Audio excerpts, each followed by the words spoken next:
in Genesis 21, we finally see the birth of Isaac, the child of the promise.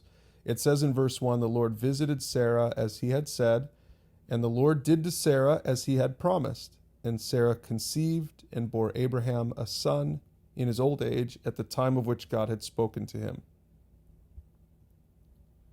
Now, as you read this, you'll see Abraham called him Isaac, circumcised him. Abraham was 100 years old. Sarah was 90 years old. And I'll let you read this for yourself.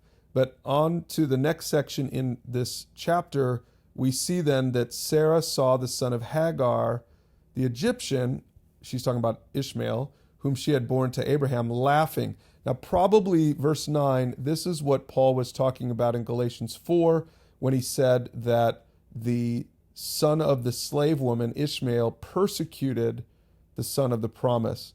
This is most likely what Paul is referring to. We don't have any more information about this. There's obviously more to the story, but this is probably what was happening here. So Sarah said to Abraham, cast out this slave woman with her son, for the son of this slave woman shall not be heir with my son Isaac. Okay, and so you can read this for yourself. It seems kind of cruel, seems kind of mean, but as you read this, Hagar and Ishmael get cast out, and then that's sort of the end of that part of the story. It says in verse 21, Ishmael ended up living in the wilderness of Paran, and his mother took a wife for him from the land of Egypt. And so that's kind of where we're going to leave the story of Ishmael for now, because really now we're going to get back to the story of Abraham, and then in the next chapter of Abraham and Isaac. But we finish up Genesis 21 with kind of a political story. You can read this.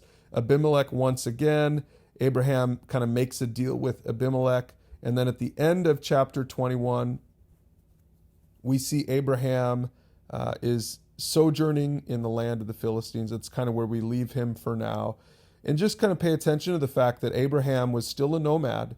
The promise to Abraham's children of the land was not for Abraham to realize. It was for his children to someday realize the promised land. And so that was all in its infant stages. Abraham was wealthy. He had a large herd, a large contingent, but he didn't really have anywhere to call home. And so here he is wandering to the Philistines. And then in the next chapter, we're going to see a very important event in the life of Abraham and Isaac. So we'll get to that, but you're ready now to read Genesis 21, and we'll see you tomorrow for the next chapter.